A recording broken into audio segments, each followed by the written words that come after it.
Good morning. This is the second video for thermodynamics. In the first video we have studied the first law, enthalpy and numerical problems. And after that, if you go through your book, that it is given that after the review exercise, heat capacity is given, specific molar heat capacity not in the syllabus, so that we are reading. Now next one is given that spontaneous process and spontaneity. So in the previous topic we have studied that limitation of the first law. It means where the first law is failed. When the first law is failed, we need the second law. But before going to start the second law, we have to study spontaneous and non-spontaneous process and driving force. Then we will go on the second law and entropy.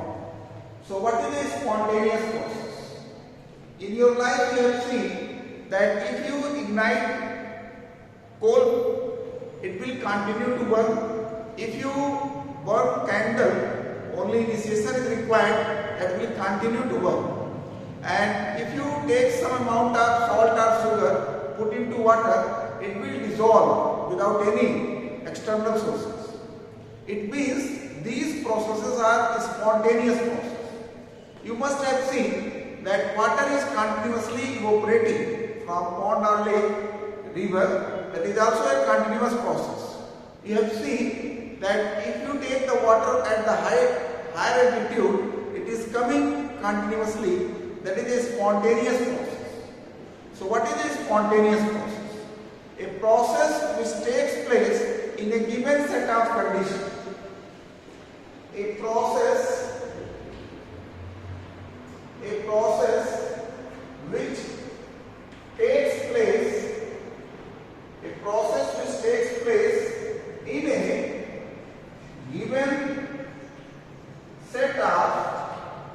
in a given set of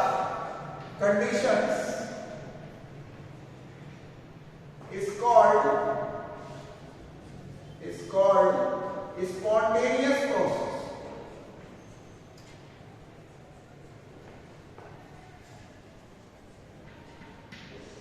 A process which takes place in a given set of conditions is called spontaneous process. In some cases, initiation is required, and in some cases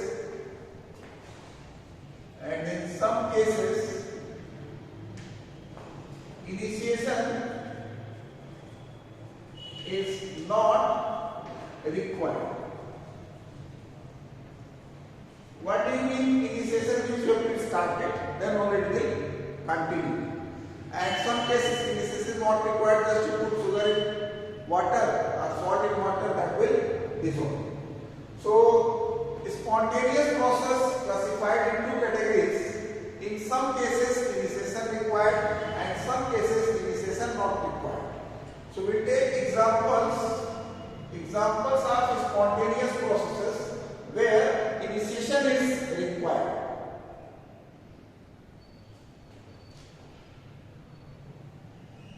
So first we take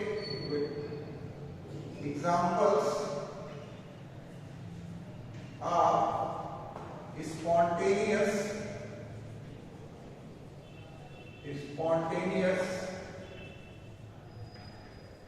processes where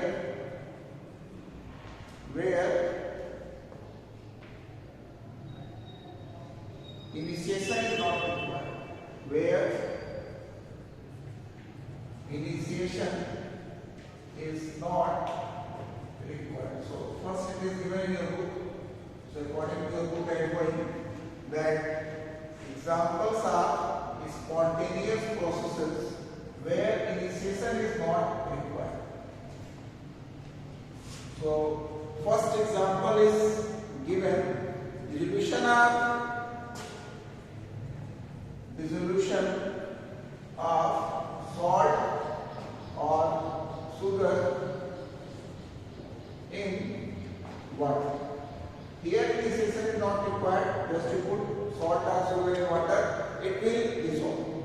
second example is given that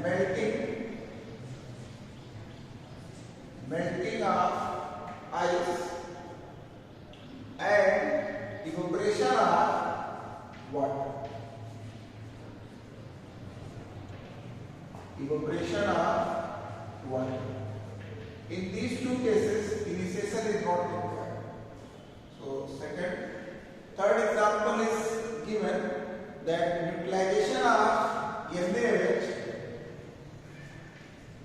utilization of NaOH by SC. Fourth example is given solution of zinc in copper sulfate. Solution of zinc in copper sulfate. So in this example, initiation is not required. Diffusion of gases, osmosis.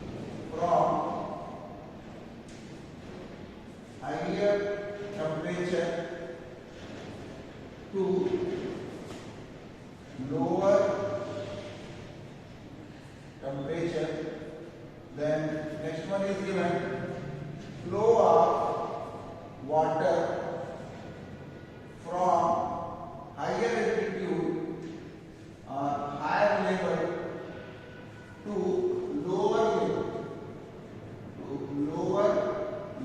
So these are the examples where initiation is not required. These are the spontaneous processes where initiation is not required. Dissolution of salt or sugar in water, just to take salt or sugar put in water to dissolve without any initiation.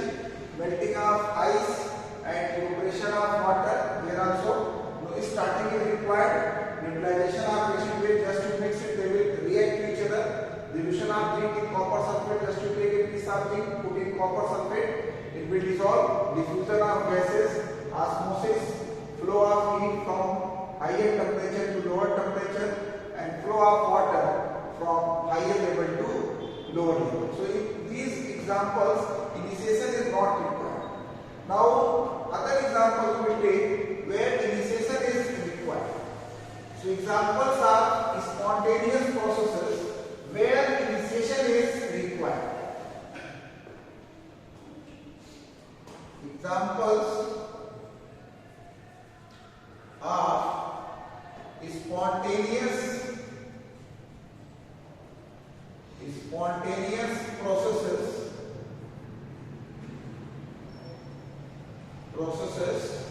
where initiation is required. Where initiation is required. So second type of example, that where initiation is required. So we are going to discuss spontaneous processes where initiation is required. So let us see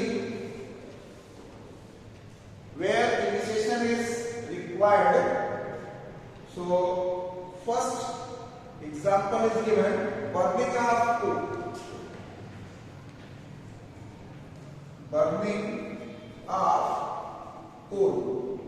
Second, burning of candle.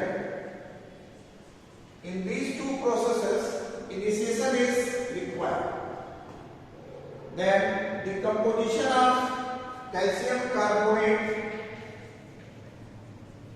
Decomposition of calcium carbonate initiation is required.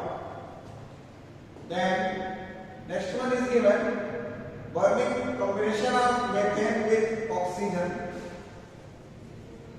Combination of methane with oxygen. You can take burning of diesel, petrol.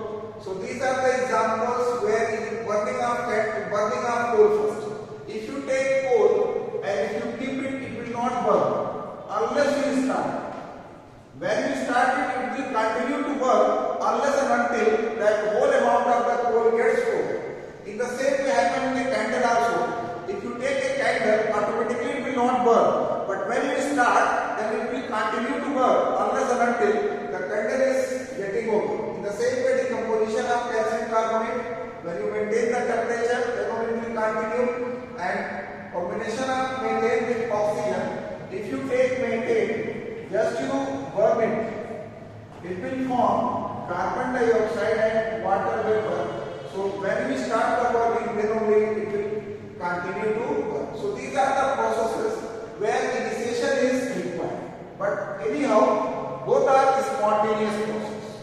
So important features of spontaneous processes given. You can underline in your book. Second point, a spontaneous process is an irreversible process and occurs in one direction only. And the third point, a spontaneous process always proceeds in a direction which leads to attain of equilibrium. It means that spontaneous process, all the spontaneous processes are irreversible. This is the very important point to keep in your mind. All the spontaneous processes are irreversible. Now next one we will take non-spontaneous process. So spontaneous process we will study. Now we are going to study non-spontaneous process. So non-spontaneous process example, if you want to take water from lower level to higher level, you need electric motor. So when electricity supplies an electric motor, water will go from the lower level to the higher level. So this is a non-spontaneous process. So non-spontaneous process. A process which does not take place,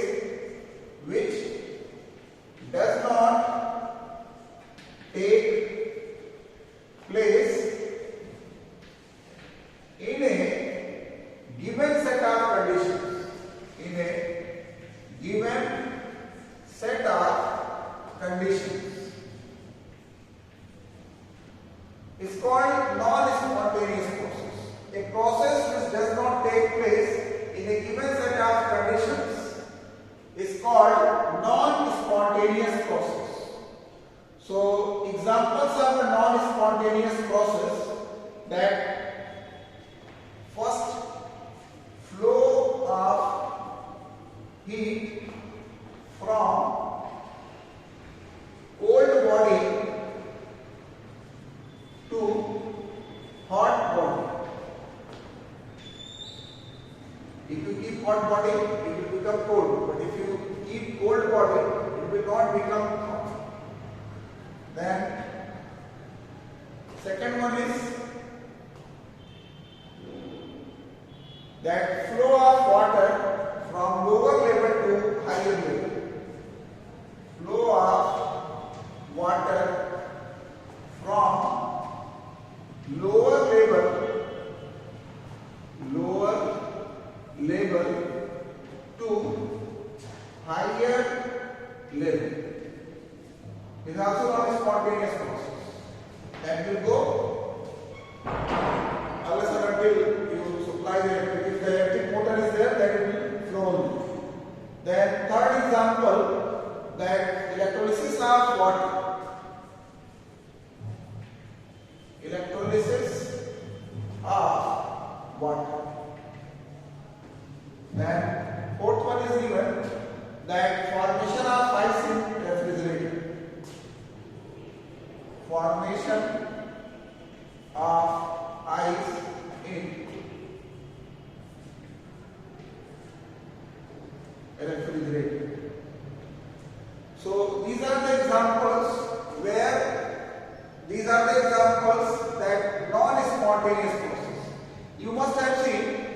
want to take water from lower to higher, electric motor is required. So that is a non-spontaneous process. Flow of heat from cold body to hot body. If any cold body is there, if you want to heat it, then you have to supply some energy. So it is a non-spontaneous process. And then third example, process of water. When you supply the electric current, then only decomposition of water will take place. So non-spontaneous, formation of ice in refrigerator. If you want to make ice in refrigerator, when electricity is there, then only it will take place.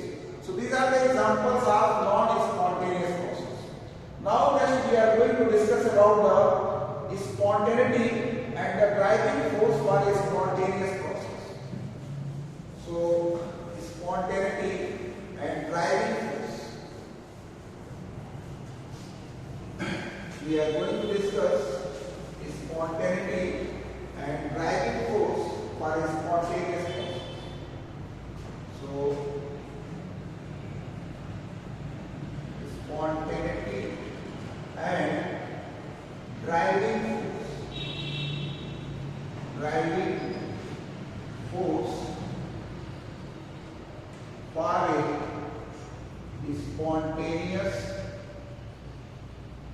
spontaneous process.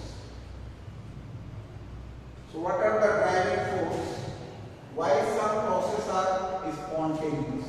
That we are going to discuss. So two statements are given in the book. Spontaneity and driving force you can underline directly, you can learn from the book. The tendency of a process to occur spontaneously is called spontaneity. The force which is responsible for spontaneity of a reaction, that is the force which makes a reaction spontaneous in a particular direction, is called the driving force. So these 2 points you can underline in your book, you can learn it. Now spontaneity, that process to occur spontaneously is called spontaneity, and driving force, the factors which are responsible for the process to occur spontaneously. So two factors are there, two driving forces are there. Tendency for minimum energy. Tendency for minimum energy.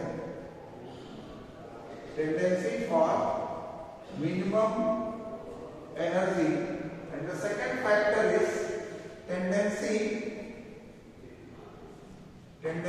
for maximum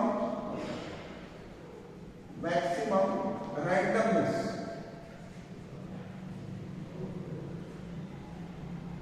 So it is given that the process move in that direction where it can attain minimum energy, because minimum energy, you know, that is the criteria for stability. So wherever exothermic reactions are there, we can explain by this one, but wherever endothermic reaction, it means energy is absorbed, so that we can explain from the randomness. So this you keep in your mind, that exothermic process will explain by this tendency for minimum energy, and endothermic process will explain tendency for maximum randomness. So the first factor, that tendency for minimum energy. So first factor we are going to discuss, tendency for minimum energy. Tendency for minimum energy, in your book the heading is given that delta H as the criterion for spontaneity. Delta H as criterion for spontaneity.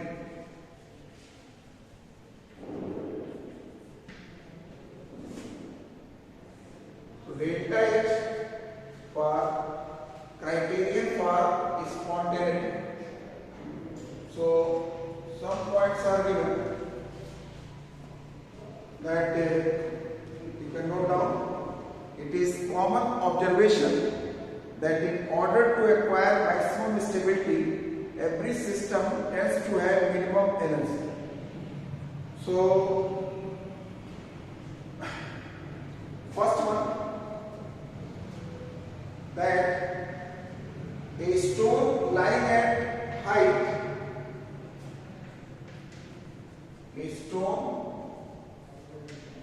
lying at height has tendency to fall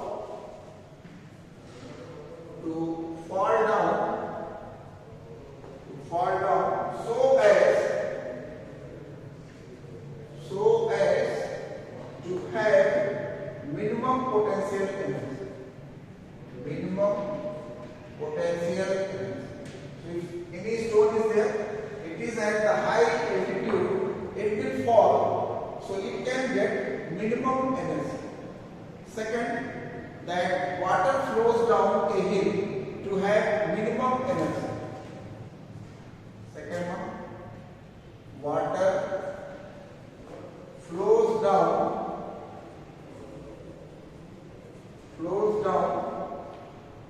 a hill to have minimum energy. Water is coming towards the ground floor to get the minimum energy.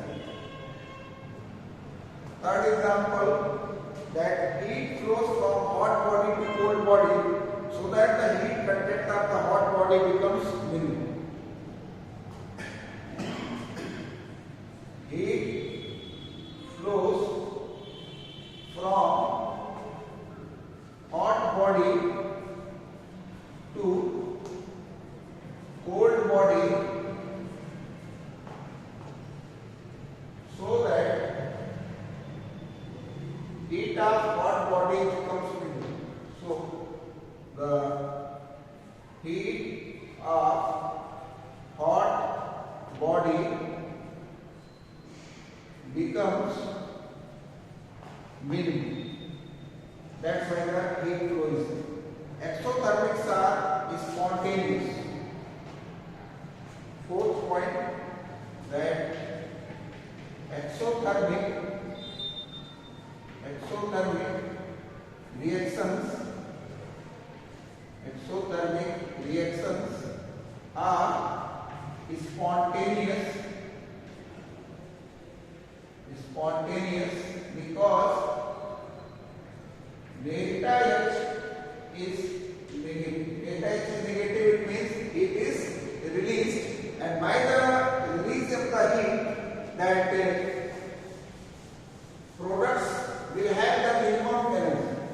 So some examples are given that where the delta H is negative.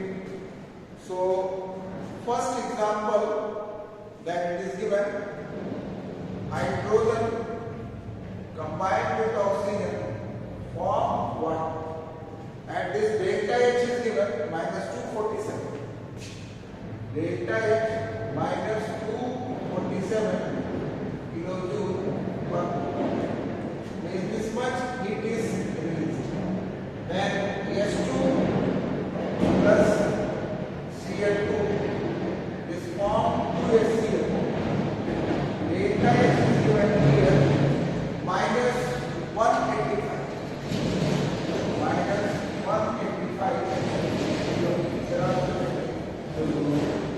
Exothermic. And third example, that nitrogen combines hydrogen form 2NH3. Here the delta H is negative minus 92.3 kilojoule. So just to see, here we are given that tendency for minimum energy. Our delta H should be negative, then the process will be spontaneous. But the problem is that many reactions are there where delta H is positive, but they are also spontaneous. So this is the limitation here. So next one is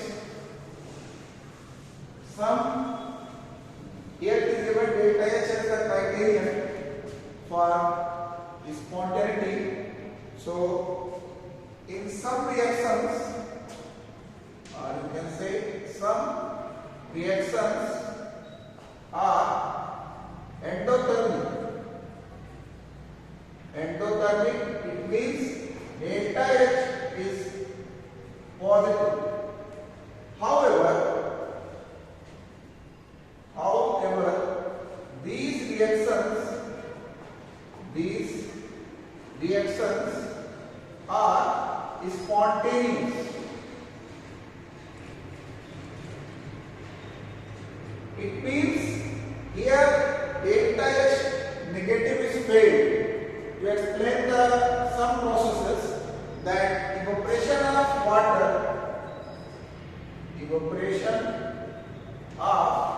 water and melting of ice.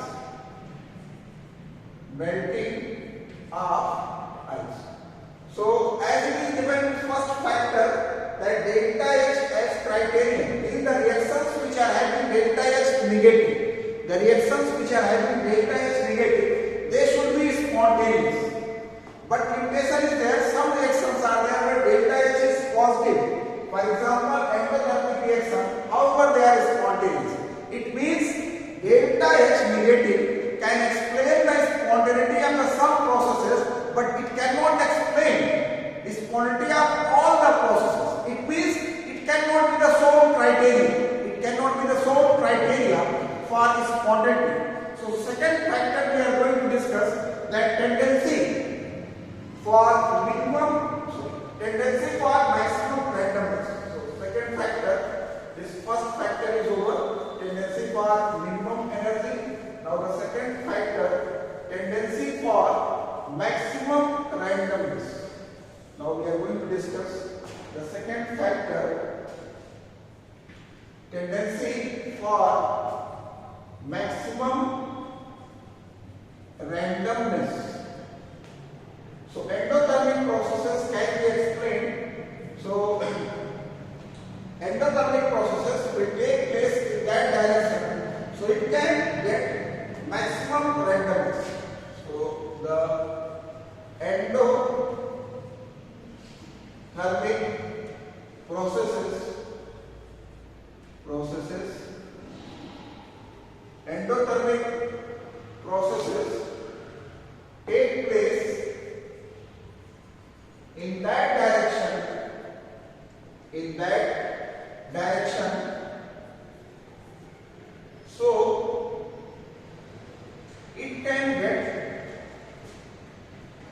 So it can get, they can get maximum randomness. For example, evaporation of water.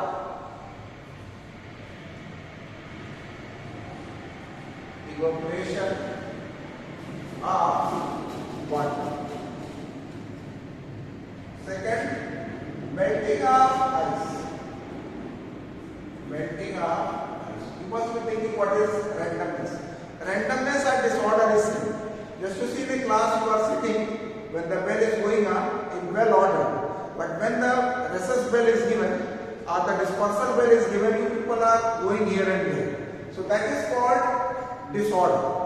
So any endothermic process will move in that direction, so it can get maximum randomness. So evaporation of water means water is going to form up the vapors, gaseous form. So molecules movement will increase, it means randomness will increase.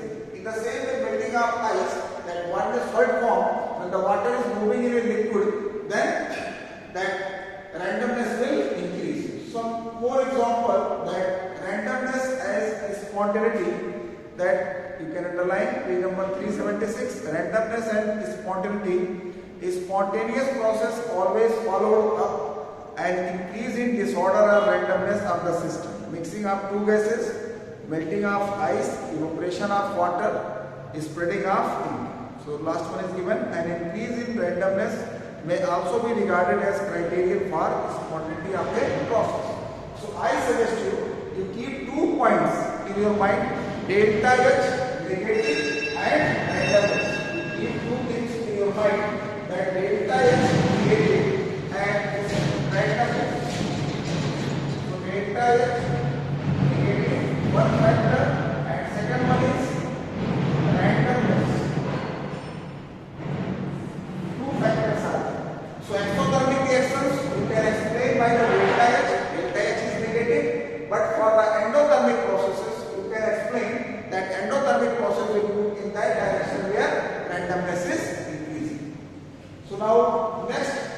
topic is the second law of thermodynamics. Second law of thermodynamics, just you underline two statement. All spontaneous processes are thermodynamically irreversible. All spontaneous processes are thermodynamically irreversible. And second statement, whenever a spontaneous process takes place, it is accompanied by an increase in total energy of the universe. So these two we can mark there. Now if you combine first and second law, in the first law it is given that energy is conserved, but in the second law it is given that randomness or disorder is increasing. So if you take the energy of the universe is constant, but randomness is increasing. So this is the combination of first and second law. Now next one is entropy. We are going to take next thermodynamic quantity, entropy. So you have studied the randomness. How we can explain this randomness? So to explain the randomness, we use another term that is called entropy. So extent of randomness, entropy. Entropy we know by this. Extent of randomness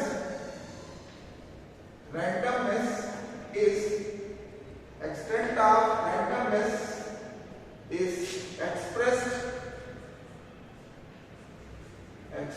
by entropy.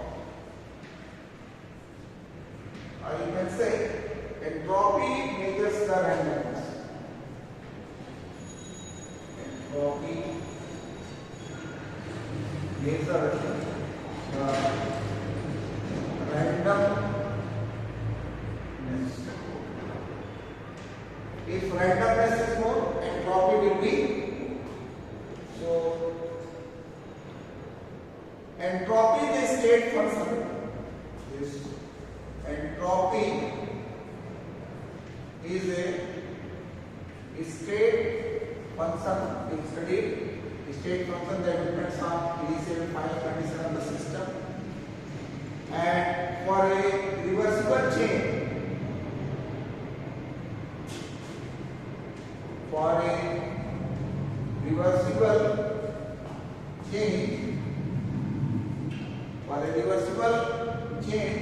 delta S is defined as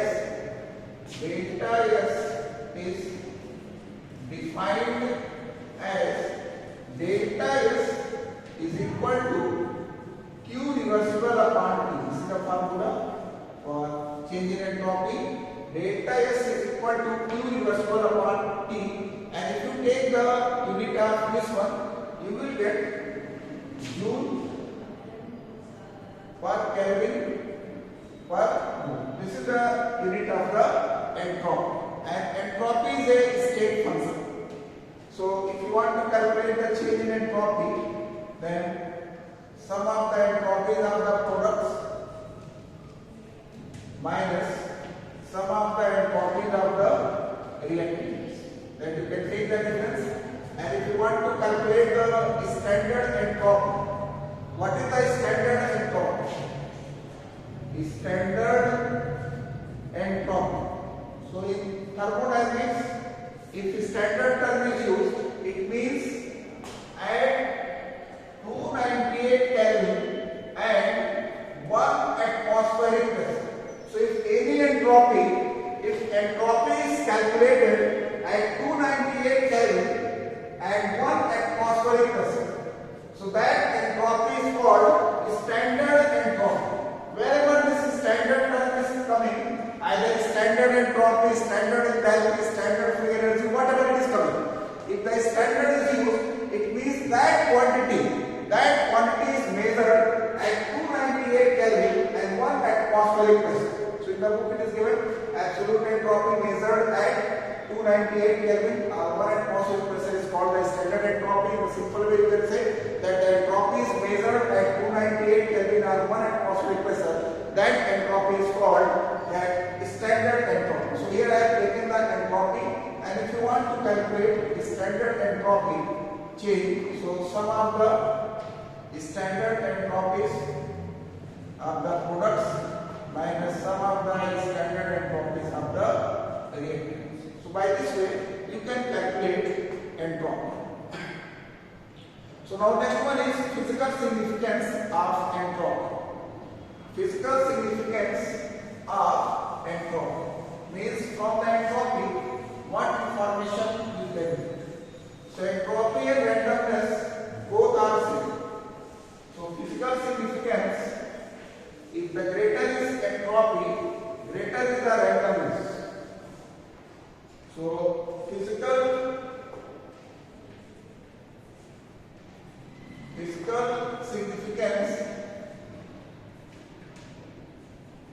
significance of entropy. Physical significance of entropy. Entropy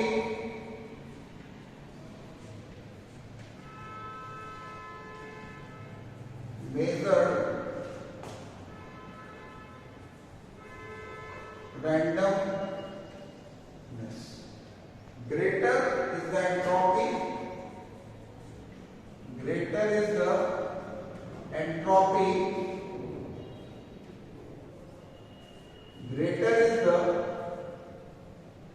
greater is the randomness.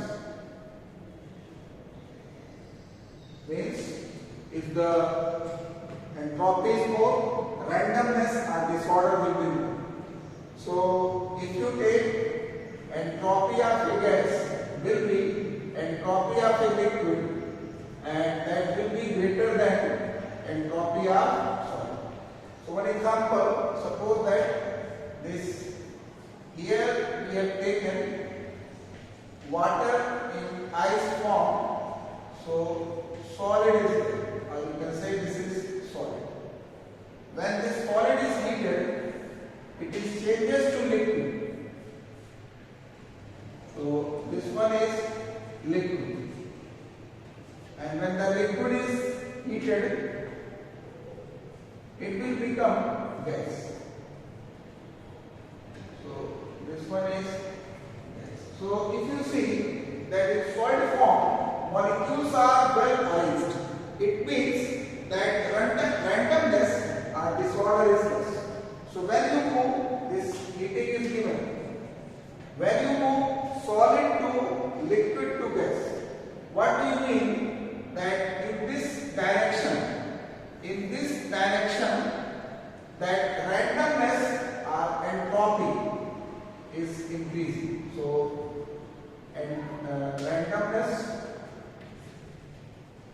randomness increases,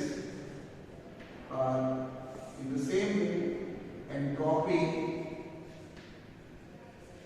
entropy increases. So if it is asked to you that where the entropy is more, you can say that entropy is more than in gaseous form and less in solid form. So this you underline physical significance of entropy. Entropy is a measure of randomness or disorder of a system.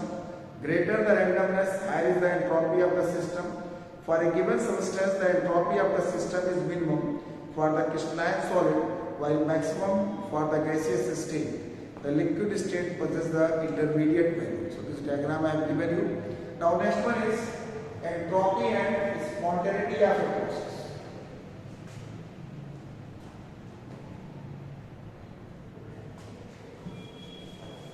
Entropy and spontaneity of a process.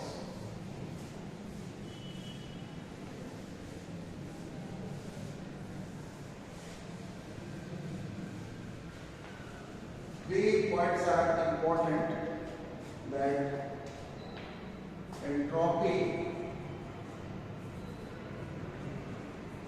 and spontaneity of a process. So on the basis of entropy, how we can explain that the process is spontaneous? You have seen that spontaneous process, they are moving towards increasing entropy. So if any system is isolated, so in that case you can take the entropy of the system only. But if any system is not isolated, then you can take the total entropy, and the total entropy is the sum of the entropy of the system and surrounding. So when delta S is greater than 0 or positive, or you can say delta S total is greater than 0 or positive, then process will be spontaneous. Process will be spontaneous. Very important. Then when delta S is less than 0 or negative, or you can say that delta S total is less than 0 or negative. So process will be non-spontaneous. Process will be non-spontaneous. Then third point is given, when delta S is equal to 0, process will be in equilibrium. So this is very important. Sometimes in question paper it is asked that what are the conditions on the basis of the entropy that a process is spontaneous or non-spontaneous. So delta S, if the delta S is greater than 0, process will be spontaneous. If the delta S is less than 0, the process will be non-spontaneous. And if the delta S is equal to 0, then in equilibrium. So sometimes when you solve the numerical, it is asked calculate the delta S and then predict whether the process is spontaneous or non-spontaneous. So when you calculate the delta S for a chemical reaction, just to see if the value is coming in positive figure, then it will be spontaneous, and if it is coming in negative figure, it will be non-spontaneous. So these 3 points are given in your book. You can mark there. If delta S is positive, greater than 0, the process is spontaneous. Delta S is 0, equilibrium, and if delta S is less than 0, non-spontaneous. So C point is given that you can do by yourself. It is given that entropy change of universe in a reversible process. So if you calculate entropy change in a reversible process, it is coming 0. So it is given, just to underline, that this means in a reversible process that there is no net change in entropy, and entropy of the universe remains constant. The second point is given, entropy change of universe in an irreversible process. This small derivation is there, then after that you underline, you can do yourself. Thus the entropy of the universe increases in an irreversible process. Since all spontaneous processes are irreversible, it follows that a spontaneous process is always accompanied by an increasing entropy of the system. This is why entropy of the universe is tending towards maximum. So we have studied, so these 2 points you can do from your book. So next one is entropy change in phase transformation. So what topic we can take? So entropy change in a phase transformation.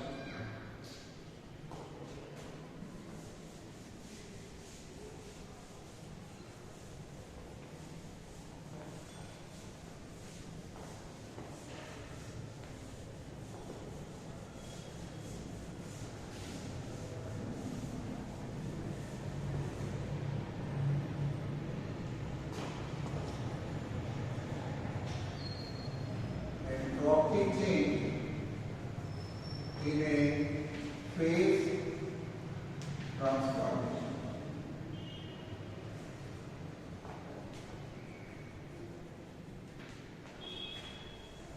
So just to see, solid, liquid and vapor. when you move from here, this is called fusion.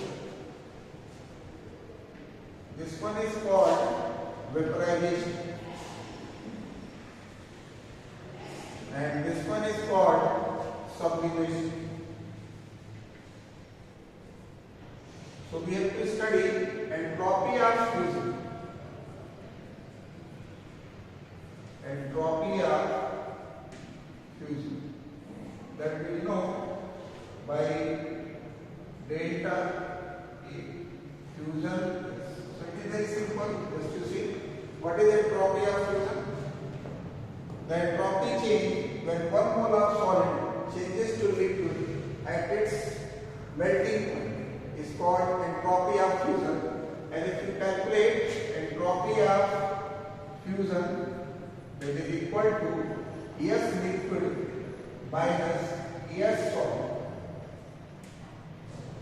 And if you calculate entropy of fusion, delta fusion H upon T. So this is the entropy of fusion. The entropy change when one mole of solid changes to the liquid state at its melting point. In the same way, you can take entropy of vaporization. So this entropy of vaporization will be is equal to S vapor VAP minus S liquid. So entropy of vaporization delta H VAP upon T. So this is the entropy of vaporization. The entropy change when one mole of liquid changes to the vapor at its boiling point. In the same way, entropy of sublimation. Entropy of sublimation. This entropy of sublimation, the entropy change when one mole of solid changes to vapor state at a fixed temperature. So entropy of sublimation is equal to S vapor minus S solid. So that you can take delta H sublimation delta S UV upon T. T is the fixed temperature. So these definitions are given in the book, important. Just to mark in your book, entropy of fusion. It is defined as the change in entropy when one mole of a solid substance transformed to liquid. Entropy of vaporization you can mark, entropy of sublimation. Then entropy change in a chemical reaction. Just now I have told you that sum of the entropy of the product minus reactant. So that you can see. Then it is given thermal death. What is the thermal death? We have studied that all natural processes are irreversible and they are moving towards randomness. It means in our universe randomness is increasing. So when the randomness is increasing, then what will happen? Whatever the useful energy is there, that will be converted to unuseful. For example, if you take diesel and petrol, if you burn it, that will form carbon dioxide and water vapor. Energy of the diesel petrol that is converted to carbon dioxide and water vapor, but that we cannot use it. So that's why in this universe that entropy is increasing, randomness is increasing, and all the useful energy will be converted into unuseful energy. So that time